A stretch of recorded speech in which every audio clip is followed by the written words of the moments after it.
So, you need therapy. Maybe you have decided that emotional work is the right thing for you. You have decided and finally understood that living in this world and thriving and being joyous is not as much about doing something externally or having certain things or gaining material possessions, but maybe you've realized that there's something internal about it. Maybe you've realized that you have to go inwards and not outwards in order to achieve your goals, feel happier, feel joyous. And so you have decided to do the hard work. Congratulations first on that. But now that you have thought of it, now you're faced with all sorts of options. You're faced with, should I do CBT? What style of therapy is it right for me? Should I just read books? And what if the therapist is not good? And so on. And those are legit concerns. And those are important concerns. So in this video, I'm going to talk about the various styles of therapy and talk about which style might be optimal for you. If you don't know me, I am a DPhil student in psychology at the University of Oxford. Although I study research psychology, there is some mental health component to it. But more importantly, I have taken therapy for years and tried to understand the mind for years. That's been my main mission. So I have a few views on this, and hopefully it might help you choose the right thing for you, and hopefully it will add some value to you. So we're going to discuss the various styles of therapy in this video. So before I go into the specific, let's even talk very quickly and briefly about why do you need therapy. One way to put it down might be this: to avoid disproportionate reactions. What happens is a lot of our reactions come from our past, and they can be disproportionate to your present circumstances. The idea being a lot of reactions we develop in the background, in the environment we have grown up with. So that's your family, your schools. You may have developed certain reactions of maybe stifling yourself. Maybe you hide a little, maybe you're a little shy. And those reactions may be disproportionate to reality now that you have this powerful understanding, now that you're perhaps an adult or at least a teenager. And now you realize that maybe I didn't have the capacity to understand that situation well enough back then. And now that I do, I may be reacting disproportionately. So let's say if someone says no to you, that's not a big deal. But it would have been a big deal if you were a child and if you relied totally on one person's approval, right? So the reason to do therapy in a very simplified way would be to avoid and get over disproportionate reactions, otherwise known as triggers, by the way. So having put that aside, the problem that you might be facing now is what style of therapy to choose. So I'm going to go briefly into various styles of therapy. The first style I'm going to talk about is the most popular, and it's called CBT. Not sure if you can see it. CBT, it stands for Cognitive Behavioral Therapy. It is an intellectual way of dealing with things. What they do typically in cognitive behavioral therapy is there's a lot of emphasis on your beliefs and thoughts. That's where the cognitive part comes from. And then the hope is by engineering beliefs and thoughts, you change your behavior. And that's the mesh that they try to go ahead with. CBT is an extremely successful form of therapy. There's a lot of research that's done, probably the most evidence-based style of therapy there is. And what it does is challenges your beliefs in large measure. So for example, let's say if you want to put yourself out there on YouTube, an example I tend to use a lot. But you may have fear of something going wrong. You may have fear of receiving a negative comment. And what a CBT therapist might do is ask you about that belief. They might ask you, first of all, what is the likelihood of that happening? And you may think the likelihood is very high. But when you actually question that for yourself, you may be like, maybe it is not 80% as what I thought initially, but maybe it's like 10%. And just clarifying that might lead to a certain relief. It might lead to a certain letting go, which then you can channelize into behavior, and maybe it will make you more likely to face YouTube or the camera. And with challenging such beliefs, you get into what CBT people call your core beliefs, which is what are your fundamental understanding of the world. And CBT has this assumption that your thoughts and emotions influence each other. So when you change your thoughts at those highest levels, so an example of a core belief might be the world is a friendly place.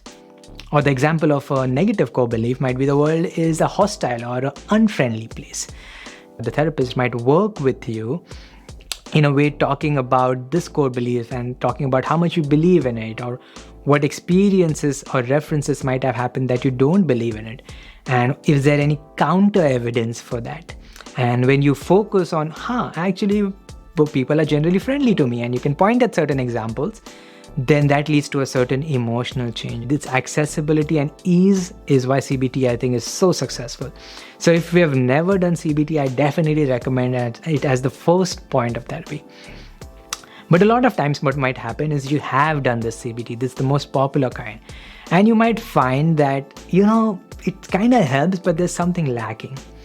And that can happen because CBT exclusively works with more on the cognitive side of things. But sometimes things are even more deeper, and it helps to go abstract. And this is where it can get very personal, where, a certain style of therapy might work for someone, but absolutely not work from someone else.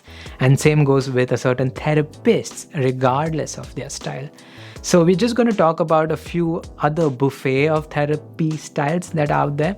So CBT is very likely to work on most people, but it is also possible that it may not take you all the way through, or maybe you are more ambitious with your emotional goals. So the next style of therapy I'm going to talk about is psychodynamic. Psychodynamic. And this is a term that's used for this style of therapy that started with Freud, often considered the father of modern therapy, and Carl Jung. These therapy styles focus a lot on the model of the mind that has to do with the unconscious. So if you've ever heard of this phrase, unconscious mind, it largely comes from Freudian and psychodynamic styles of therapy. So the core model of working for this school of thought is there is an unconscious, which is, you might have seen the iceberg analogy, where the most of the iceberg is the unconscious mind, but a small 10% might be the conscious mind.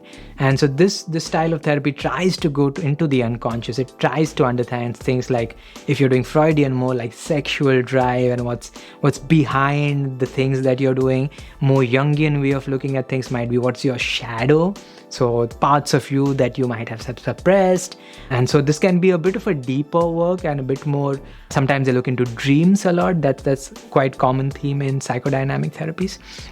So if you think that sort of a style might help you or might resonate with you, then I recommend checking out psychodynamic style of therapy. The next style of therapy I'm going to talk about is existentialist. And so this style of therapy comes, I think, around in the 20th century from Europe. So for example, if you have read Viktor Frankl's book, Man's Search for Meaning, that's roughly in the style of existential therapies.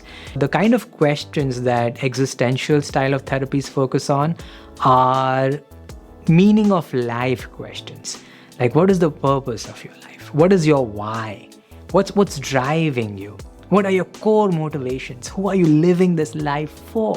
If you were to die today, then what would change? Would you have lived the life you wanted to live? Or would you have just moved around in a quiet daze? What regrets would you have at the end of the life? All of these are existential style of questions. So transcendence is also something that's emphasized by these sorts of philosophers or more modern schools of therapy.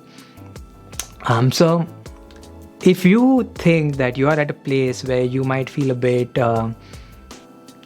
disoriented about where you're headed, what's the direction you're headed in, and what is this all about, if nihilism, if that's something that dominates you, maybe this is a style of therapy that might resonate with you at this stage. Again, as I said, different therapies will resonate with different people. And I've certainly had a go at all of them. And I've benefited and learned from all of them. So if you think you want to explore and understand and work with more existential questions, and also what's often grouped with existential therapies is humanistic style of therapies, which focus on every human being equal. And so if discrimination is something that you might be dealing with, perhaps with sexism or racism, then this style of therapy might be helpful, and it's worth talking to this style of a therapist. The next style of therapy I'm going to talk about is ACT, which stands for Acceptance and Commitment Therapy. I'm not going to spend too much time on this, but what this style of therapy, as its name suggests, asks us to think about is acceptance and accepting our feelings. The root of this style of therapy is in Buddhist mindfulness-based meditation, where the core idea is, in order to heal emotionally, the first step is acceptance. I myself have made a podcast on an episode on my podcast on acceptance. It's called Acceptance is the Foundation of Emotional Intelligence. And this style of therapy zones in on that. It zones in on our tendency of the mind to shun certain feelings, to suppress certain feelings, to say no to certain feelings. And so if you're working with a therapist which works on the ACT style, you are learning fundamentally to accept things. You are learning fundamentally to not resist reality, not fight against reality, but move with it. Move with the current. Move with the Dhamma is what the Buddhist would say, which means like this law of nature. And so acceptance and commitment therapy is a more modern psychotherapeutic modality for this whole idea of acceptance, which is quite present in Eastern philosophy.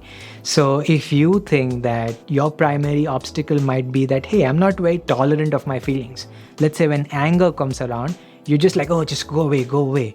Let's say if resentment comes along or grief comes along, you just want to run away from it. Then maybe this style of therapy is right for you. Maybe it will help you breathe a little bit more in those feelings, which ultimately will lead for them to go away sooner, because the more you resist, the more it persists. So I just made it up. The more it resists, the more it persists. So if you have troubles around resistance, then ACT might be for you. The next style of therapy I'm going to talk about is IFS, which stands for Internal Family Systems. This is my current favorite style of therapy. I have done many sessions with an IFS therapist. The core assumption of IFS is we are a collection of parts, and there are different parts of you. And what IFS does is goes and talk to these parts. There are also different styles of parts like protectors and exiles. I intend to make a whole video on that. But the core assumption is, hey, the mind is like a microcosm for a family, which might be a microcosm for a nation or a state. And we have different parts of us, often with conflicting desires and motives. And what IFS can do for you is help those parts talk to each other so that your internal family is more in harmony. It runs more smoothly, and you have a bit of a leadership with your family. It's not, the parts of you are not just like yanking you around, but you have this global self that is the head of the family, so to speak. And it's asking these parts, it's giving them time to speak themselves out. It's hearing them fully, but it's also perhaps setting boundaries or communicating with other parts and healing some pain from the past. Like inner child is, for example, some parts, a family of parts. So this is again my current favorite style of therapy. I love how deep it goes. I love how abstract it is. There's also some building evidence for its efficacy. But more than anything else, if you resonate with this idea of that maybe you are conflicted, maybe there are different parts of you that are protesting, maybe you have like inner critic parts, then IFS might be a great therapy style for you. In fact, I highly recommend this. It's, as I said, my current style of choice. But as I said, I've also tried the other ones. Maybe the others work better for you. And the final one I don't have a postcard for it, but family therapy. And this, as the name suggests, is just family therapy where you go with people. So that might be couples therapy, that might be a whole family, and you go together and they might explore some of the IFS style of approaches. In fact, IFS, the name comes from family therapy. Dick Schwartz, this founder of IFS, realized that when he was dealing with families, the same techniques could be applied to the individual. So family therapy is another thing where you are, if you're suffering in a relationship, if you're suffering in a family context, in a group context, then group/family therapy might be for you. All right, I'm just going to wrap with saying that the one thing that somehow supersedes the consideration of which style of therapy to choose is the therapist's ability themselves. So it is possible that even though you may be resonating with a certain style right now, the wiser thing to be doing might be to go with a therapist who is more skilled. I've definitely found it to be true that an average or a below average quote unquote therapist, although they might offer a listening ear and they may have the best intentions, but someone who has done way more work on themselves and has perfected and mastered their craft can bring you much more result, even if their style of therapy might be sort of not what is exactly right for you right now. So I would definitely add that variable in, which is do consider the efficacy and the skill and the mind of your therapist themselves, because that's going to be a huge factor in your healing.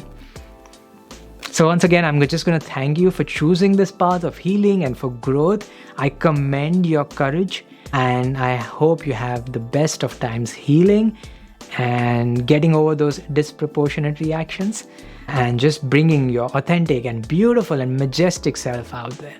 May you be happy, may you be fulfilled, and may you live with ease.